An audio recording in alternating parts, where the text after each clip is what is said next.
work on? I think as humans, we're all social animals. I think we thrive better together when we meet people that are similar to us. Similar to us in our beliefs, in our ethics, in our morals. So you don't have to be a Sikh to get on with somebody. You could get on with somebody not from your faith. We are blessed that Birmingham is such a rich and multicultural society that we have all walks of life.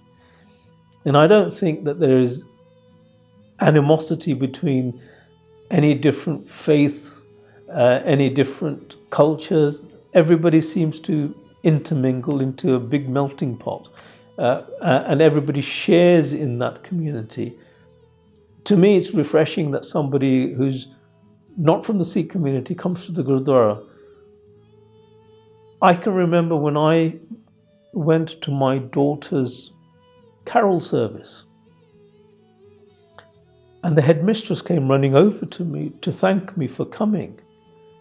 And I couldn't understand why she was thanking me, because she had invited us as parents, and I came. And she said, well, there are a lot of parents who won't let their children come to the cathedral.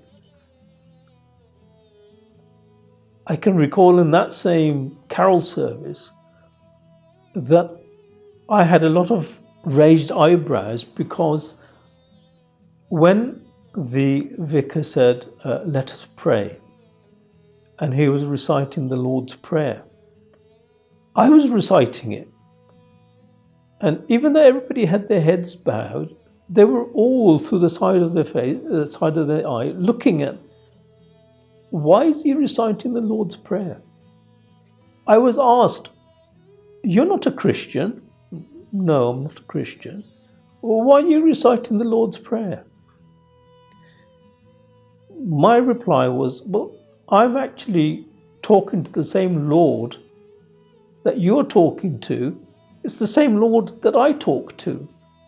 I may talk in a different language, but I'm now talking to the same Lord that you talk to, but in your language. And there's nothing in the Lord's Prayer that I disagree with.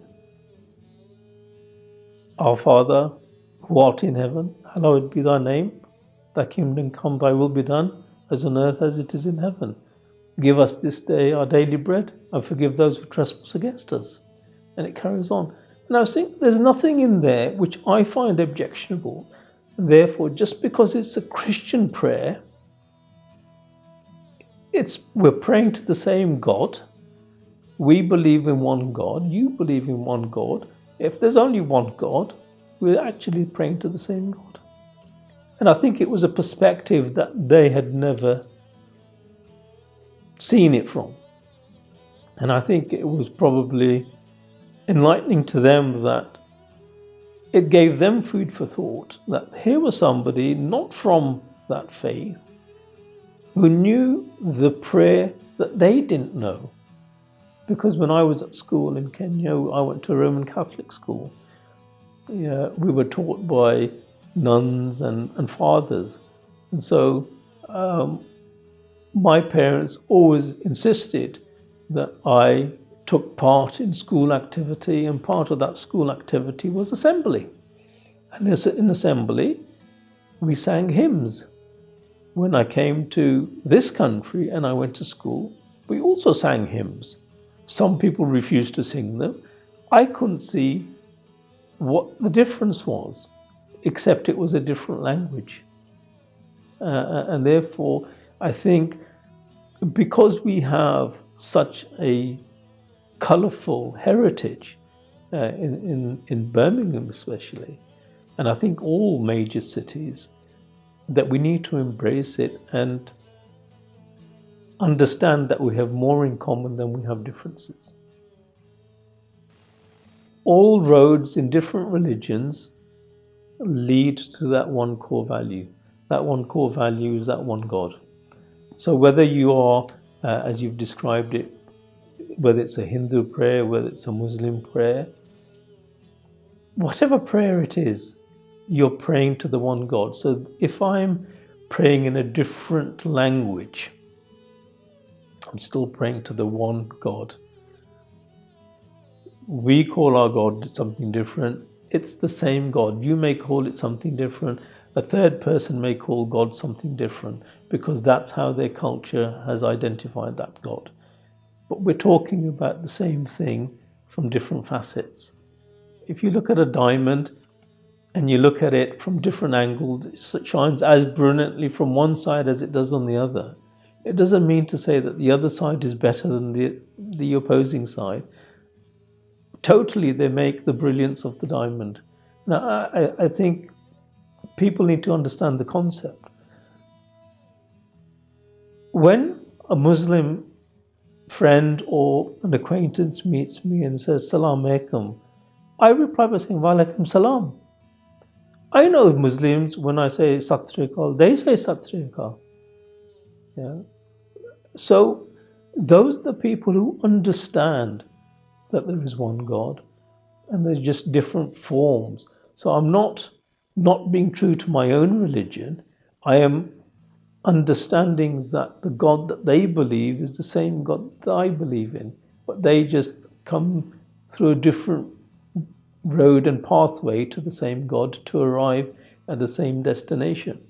And I think we as Sikhs have to understand that I was asked by a friend that I don't consider myself a proper Sikh, and I asked him why. And he said, I don't wear a turban yet. I said, I see. And does that make you feel incomplete? He said, yes. Well, I said, well, you then have a choice. And I equated Sikhism as a motorway. A motorway in this country has 3 lanes. It has a start and it has a destination. It has a slip road. It has many slip roads. It's got services along the way.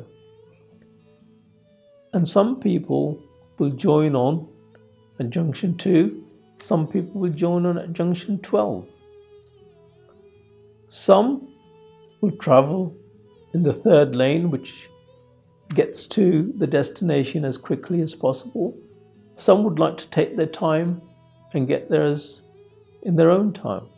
Some people want to stop off and have a think about things and some refreshment on the way. But everybody's on a journey. They may be going at different speeds. Some people decide to come off. But hopefully most people stay on that motorway to the eventual destination. And eventually, if we're heading in the same direction, because it's more difficult to go backwards on a motorway, so you're moving in the same direction, and as long as you're moving in the correct direction, I think we'll hopefully be better individuals.